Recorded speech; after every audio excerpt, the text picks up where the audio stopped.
ये लोग संविधान को ना समझ पाएँ, ये लोग लोकतंत्र को ना समझ पाएँ, ये लोग जो इनके हमारे मौलिक अधिकार हैं, मौलिक अधिकारों को ना समझ पाएँ, और सिर्फ जो ये धार्मिक आडंबर है, हिंदू के नाम पे जो आडंबर है, मुस्लिम धर्म के जो नाम पे आडंबर हैं, इन्हीं आडंबरों में फंसे रहें कि साहब कुरान शरीफ पढ़नी चाहिए, 5 वक्त की 4 वक्त की नमाज करनी चाहिए, फिर साहब ये काम करना चाहिए, साहब वो काम करना चाहिए, मस्जिद के बाहर लाउड स्पीकर लगना चाहिए कि मंदिर के बाहर लाउड स्पीकर लगना चाहिए।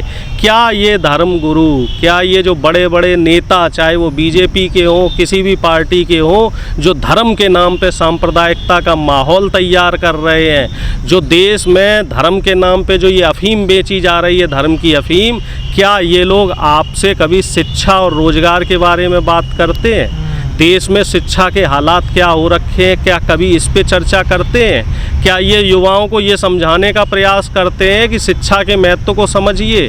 क्या ये लोग रोजगार दिलवाने में सक्षम हैं?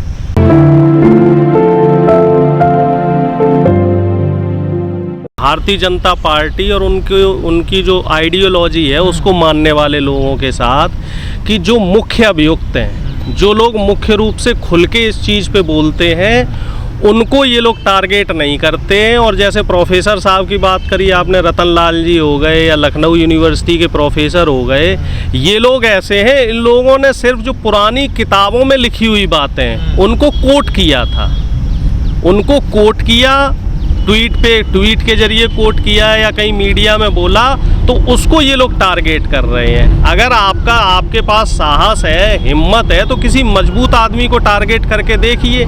भाई प्रोफेसर है, शिक्षक है, दीनहीन है बेचारा, उसको मार लो, पीट लो, जेल में डाल लो, कुछ भी कर लो, उससे क्या आप क्या साबित करना चाहते हैं? आप बहादुर हैं? प्रोफेसर साहब के बच्चों को भी आप धमकी दे रहे हैं, उनको किसी प्रोफेसर के साथ पीट रहे हैं, किसी को मार रहे हैं। भाई हमारे देश में कम से कम जो संविधान है वो हमें इतनी आज़ादी तो देता है कि आप अपनी अभिव्यक्ति को स्वतंत्रता पूर्वक रख सकते हैं। ठीक है, आप हमारी आइडियोलॉजी से या किसी व्यक्ति की विशेष की आइडियोलॉजी से इत्तेफाक नहीं रखते हैं, आप उससे सहमत नहीं हैं, तो ठीक है साहब, आप उसका विरोध कीजिए, लेकिन विरोध करने का भी एक तरीका है। ये नहीं कि आपको कोई बात पसंद नहीं आई तो लठ लेके गए और उसका सर जाके फोड़ दिया। आपको कोई बात पसंद नहीं आई तो आप उनके बच्चों को टारगेट करने लग गए। अभी कुछ दिन पहले एक पत्रकार था न्यूज़ 18 का, राष्ट्रवादी पत्रकार, स्वघोषित राष्ट्रवादी पत्रकार सौरभ शर्मा, तो उसने सिर्फ इतना बोला था एक सोसाइटी में कि ये जो लाउड स्पीकर बज रहे हैं इनकी स्पीड कम कर लो, और वो जो देवी माता का जागरण चल रहा था तो उसकी वाइफ के साथ जो बदतमीजी करने लग गई कि तुझे निर्वस्त्र करके हम पूरे सोसाइटी में घुमाएंगे, और बच्चे को जो है अंट संट बोलने लग गए। तो इस तरह की चीज़ें जो इस समय हमारे समाज में हो रही हैं, ये कहीं ना कहीं मुझे ऐसा लग रहा है कि समाज को गलत दिशा में लेके जा रही हैं और लोकतंत्र को गलत दिशा में लेके जा रही हैं। और इसमें जो सबसे नेगेटिव रोल है, सबसे नकारात्मक रोल है, वो है सरकारों का। क्या किसी ने कोई कोटेशन इस तरीके का डाल दिया तो क्या उससे पूरे धर्म की आस्था पे ठेस पहुंची? क्या धर्म इतना छोटा हो गया? क्या ईश्वर इतने छोटे हो गए कि किसी व्यक्ति के कुछ बोलने भर से ईश्वर की मानहानि हो गई या ईश्वर का कद छोटा हो गया? कई बार आपने देखा होगा, हमारे शास्त्रों में भी लिखा है हिंदू धर्म के, कि एक आम इंसान, एक वो कहावत है, तुलसीदास जी की चौपाई लिखी हुई है कि क्षमा बड़न को चाहिए और छोटन को उत्पात, का भृगु को घट गयो जब विष्णु ने मारी लात। विष्णु भगवान ने भृगु ऋषि को एक बार लात मार दी थी, तो भृगु ऋषि का क्या बिगड़ गया? तो अगर कोई व्यक्ति आपके धर्म पे आक्षेप कर रहा है या आपके धर्म पे कोई टिप्पणी कर रहा है, तो क्या उससे धर्म छोटा हो जाएगा? चाहे वो हिंदू धर्म हो, चाहे वो मुस्लिम धर्म हो, कोई भी धर्म हो। धर्म अपने आप में इतनी बड़ी चीज़ है कि उसको हम या आप जैसा आदमी कभी छोटा नहीं कर सकता। धर्म है तो हम हैं, ईश्वर पे आस्था है तो हम हैं। तो ईश्वर क्या इतना छोटा हो गया कि किसी 2 आदमी के, 4 आदमी के किसी कटाक्ष करने से वो छोटा हो जाएगा? और अगर ऐसी चीज़ है तो आपके अंदर साहस है कि असदुद्दीन ओवैसी जो खुलेआम हमारे धर्म के लोगों के लिए और हमारे धर्म के ईश्वर के प्रति गालियां देता है, उनका आप कुछ बाल बांका कर सकते हैं? अभी इसी तरह की एक घटना और हुई है। समाजवादी पार्टी के एक बड़े नेता हैं, राष्ट्रीय सचिव हैं अरुण जी। तो अरुण जी ने एक तंज किया कि लगे हाथों मक्का मदीना की भी खुदाई करवा दी जाए। ठीक है, अब इस पे क्या हुआ कि जो मुस्लिम धर्म के लोग हैं, मुस्लिम धर्म के जो पत्रकार थे, बड़े बड़े जो नेता थे मुस्लिम धर्म के, उन्होंने उन्हें टारगेट करना शुरू कर दिया कि हमारा जो मक्का मदीना पाक है उसके बारे में ऐसा कैसे लिख दिया। तो ऐसा नहीं है कि इस तरह की जो गंदगी है वो सिर्फ हिंदू धर्म में है, इस तरह की गंदगी जो है वो मुस्लिम धर्म में भी है, दोनों तरफ है। जितना समाज को नुकसान ये संघी विचारधारा के लोग पहुंचा रहे हैं, उतना ही नुकसान ये मुसंगी विचारधारा के लोग भी समाज को पहुंचा रहे हैं। और ये जो दोनों तरह के लोग हैं, ये नहीं चाहते कि हमारी जो गंगा जमुना तहजीब है, गंगा जमनी तहजीब है, और जो सदियों से यहाँ पे हिंदू और मुस्लिम आपसी भाईचारे से रह रहा है, उस भाईचारे को ये लोग ख़त्म करना चाहते हैं। यही लोग थे जिन्होंने हिंदुस्तान और पाकिस्तान के दो टुकड़े करवाए। अब कल एक जगह ट्वीट पे एक फ़ोटो वायरल हो रहा था जिसमें बहादुर शाह जफ़र और जो तमाम स्वतंत्रता संग्राम में जो तमाम स्वतंत्रता सेनानी रहे जो मुसलमान थे, उनके चेहरे पे कालिख पोती गई और नीचे एक कोटेशन लिखी गई कि ये लोग स्वतंत्रता सेनानी नहीं थे, ये देश के गद्दार थे।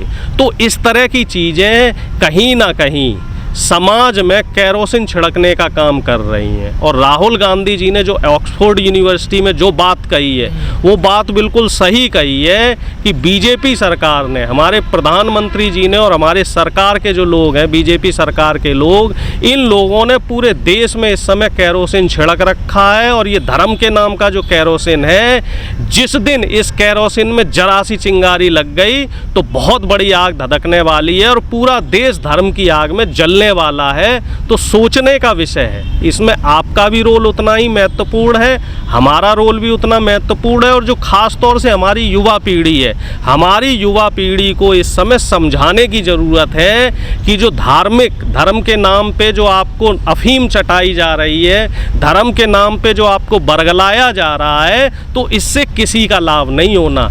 ये सिर्फ जो बीजेपी के लोग हैं, जो आरएसएस के लोग हैं, जो मुसंगी विचारधारा के लोग हैं, जो मुसलमान धर्म के कुछ लोग हैं ना, ये लोग सिर्फ अपनी राजनीतिक रोटियां सेक रहे हैं, ये अपने निजी स्वार्थ में लगे हुए हैं। अभी एक आपने वीडियो और देखा होगा जिसको कई लोगों ने शेयर किया था, शिवराज सिंह चौहान जी जो मुख्यमंत्री हैं मध्य प्रदेश के, इनका बेटा विदेश में कहीं से बैचलर डिग्री लेके आया है, LLB की लॉ की डिग्री लेके आया, और उसको बड़े फ़क्र के साथ कहते हैं कि मेरा बेटा वहाँ से डिग्री लेके आ गया है। तो अब हमारा युवा समझे, जो OBC SC ST का भटका हुआ युवा है, जो OBC SC ST का अपने आप को कह रहा है कि साहब आप हिंदू हैं या हिंदुत्व कोई विचारधारा को मानते हैं, और जो मुस्लिम धर्म के लोग हैं, जो धर्म के नाम पे हिंदुओं से इस समय बैर करने की जो उनकी टेंडेंसी धीरे धीरे जो क्रिएट हो रही है, तो उनको ये चीज़ समझने की ज़रूरत है। क्या बड़े बड़े जो मुसलमान नेता हैं जो अपने आप को स्वघोषित धर्मगुरु बोलते हैं, क्या इनके बच्चे भी यहाँ मदरसों में पढ़ रहे हैं? क्या बड़े बड़े हिंदू धर्म के जो नेता हैं, क्या उनके बच्चे भी सरस्वती मंदिर में पढ़ रहे हैं? ये लोग अपने बच्चों को अच्छी तालीम और अच्छी शिक्षा देकर विदेश में भेज रहे हैं, और हमारे जो बच्चे हैं, जो आम आदमी के बच्चे हैं, गरीबों के बच्चे हैं, पिछड़ों के बच्चे हैं, दलितों को बच्चे हैं, इनको शिक्षा से दूर रखने की कोशिश की जा रही है। पूरा प्रयास ये किया जा रहा है कि ये लोग शिक्षा से दूर रहें, शिक्षा के महत्व को ना समझ पाएँ, जो मुख्य धारा है मुख्य धारा में ना जा पाएँ। तकरीबन आपको तो सब पता है, रेलवे हो, NTPC हो, सभी जगह पे 3-3, 4-4 साल से भर्तियां नहीं खोली गई हैं, और जो योग्य युवा हैं और जो उन परीक्षा को पास कर चुके हैं जो युवा, उनको नौकरियां नहीं दी जा रही हैं, वो धरने दे रहे हैं, प्रदर्शन कर रहे हैं, उनकी आप नहीं सुन रहे हैं। ना तो उनकी कोर्ट सुन रहा है, ना उनकी ये पार्टियां सुन रही हैं, भारतीय जनता पार्टी चाहे उत्तर प्रदेश में हो चाहे केंद्र में हो। लेकिन जो धर्म के नाम पे इस तरह के केस आ जाते हैं, इनके फैसले बड़ी जल्दी हो जाते हैं कि रतनलाल साहब ने ये कह दिया, रविकांत जी ने ये कह दिया, अरुण जी ने ये कह दिया, उसने ये कह दिया, उसने मुस्लिम धर्म को गाली दे दी, उसने हिंदू धर्म को गाली दे दी, इस पे फास्ट ट्रैक कोर्ट लग जाएगा, इस पे रात में सुनवाई हो जाएगी। लेकिन जो शिक्षा के क्षेत्र में, रोजगार के क्षेत्र में जो युवाओं के केस चल रहे हैं 4-4 साल से, 5-5 साल से, जो अभ्यर्थी बेरोजगार हैं, कई अभ्यर्थी जो है ओवर एज हो गए हैं, तो इन पे सरकारें और जो कोर्ट हैं इन पे ध्यान क्यों नहीं दे रही हैं? महंगाई पे ध्यान दे रही है सरकार। महंगाई की तो बात आप छोड़ दीजिए, महंगाई तो अब ना तो सरकार को महंगाई दिख रही है, ना महंगाई इस समय हमारे युवाओं को दिख रही है। बस इस समय हमारे देश में एक ही चीज़ चल रही है, धर्म।